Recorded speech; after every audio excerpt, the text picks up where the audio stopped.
જય શ્રી કૃષ્ણ વૈષ્ણવ. ભગવાન શ્રીહરિની કૃપા પ્રાપ્ત કરવા અને સંતાન સુખની પ્રાપ્તિ માટે દામોદર દ્વાદશીનું વ્રત ખૂબ જ પવિત્ર માનવામાં આવે છે. શ્રાવણ માસમાં આવતી આ પવિત્ર દ્વાદશી ભગવાન શ્રી નારાયણને સમર્પિત છે. આ દિવસે ભક્તો શ્રદ્ધા અને ભક્તિપૂર્વક ભગવાન શ્રીહરિ તથા ભગવાન શિવજીની પૂજા અર્ચના કરે છે. દામોદર દ્વાદશીના દિવસે ઉપવાસ કરી ભગવાન નારાયણનું પૂજન કરવું, દીવો પ્રગટાવો, મંત્ર જાપ કરવો અને જરૂરિયાતમંદોને દાન કરવું ખૂબ જ શુભ માનવામાં આવે છે.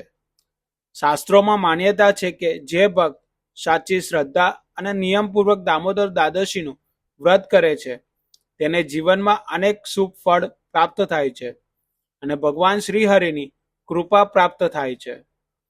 આ દિવસે બ્રાહ્મણોને દાન, દક્ષિણા આપવી, વસ્ત્રો, અનાજ તથા યથાશક્તિ અન્ય વસ્તુઓનું દાન કરવું શુભ માનવામાં આવે છે. પરંતુ માત્ર બાહ્ય વ્રત જ નહીં, આપણે આપણા અંતરના દુર્ગુણોનો પણ ત્યાગ કરવો જોઈએ.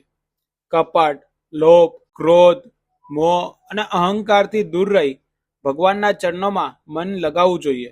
દામોદર દ્વાદશીના દિવસે ભગવાન શ્રી નારાયણની પૂજા કરી તેમના નામનો જાપ કરી અને સાચા હૃદયથી પ્રાર્થના કરનાર ભક્તને ભગવાનની કૃપા પ્રાપ્ત થાય છે. વૈષ્ણવો, ભગવાન શ્રી કૃષ્ણનું એક ખૂબ જ પ્રિય નામ છે દામોદર. ભગવાન શ્રી કૃષ્ણની બાળ લીલામાં માતા યશોદાએ જ્યારે તેમને ઉખડ અને દોરડાથી બાંધ્યા હતા ત્યારથી ભગવાનનું નામ દામોદર પડ્યું. માતા યશોદાના પ્રેમ અને ભક્તિથી પ્રસન્ન થઈને ભગવાન શ્રી કૃષ્ણએ તેમના પર વિશેષ કૃપા કરી હતી. આ લીલા આપણને શીખવે છે કે ભગવાનને જ્ઞાન, શક્તિ કે ધનથી નહીં પરંતુ સાચા પ્રેમ અને નિષ્કપટ ભક્તિથી પ્રસન્ન કરી શકાય છે. ઘણા વર્ષો પહેલા પોંડરક નામનો એક રાજા હતો. તે પોતાને ભગવાન શ્રી કૃષ્ણ સમાન માનતો હતો. તે ભગવાન શ્રી વિષ્ણુનો અવતાર હોવાનો ખોટો દાવો કરતો હતો. તેને શ્રી કૃષ્ણને સંદેશ મોકલ્યો કે મારી સાથે યુદ્ધ કરો. ભગવાન શ્રી કૃષ્ણએ તેની મૂર્ખતાને વધારે મહત્વ આપ્યું નહીં, પરંતુ જ્યારે પોંડરકે યુદ્ધની તૈયારી કરી ત્યારે ભગવાન શ્રી કૃષ્ણએ તેની સાથે યુદ્ધ કર્યું. યુદ્ધ ભૂમિમાં પોંડરક નકલી શંખ, ચક્ર, ગદા, ધનુષ અને પિતાંબર ધારણ કરીને આવ્યો હતો. ભગવાન શ્રી કૃષ્ણએ થોડા જ સમયમાં પોંડરકનો વધ કર્યો.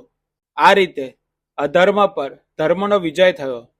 મિત્રો, આ કથાનો સંદેશ એ છે કે ભગવાનનું સ્વરૂપ ધારણ કરવાથી કોઈ ભગવાન બની જતું નથી.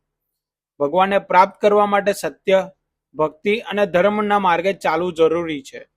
દામોદર દ્વાદશીના દિવસે ભગવાન શ્રી નારાયણનું સ્મરણ, પૂજન અને મંત્ર જાપ કરવાથી મન પવિત્ર બને છે. ભક્તિપૂર્વક વ્રત કરનાર ભક્તને ભગવાન શ્રી હરિના આશીર્વાદ પ્રાપ્ત થાય છે અને જીવનમાં સુખ, શાંતિ અને સદબુદ્ધિ આવે છે. આ દિવસે યથાશક્તિ દાન કરવું, જરૂરિયાતમંદની સેવા કરવી અને ભગવાનના નામનું સ્મરણ કરવું જોઈએ.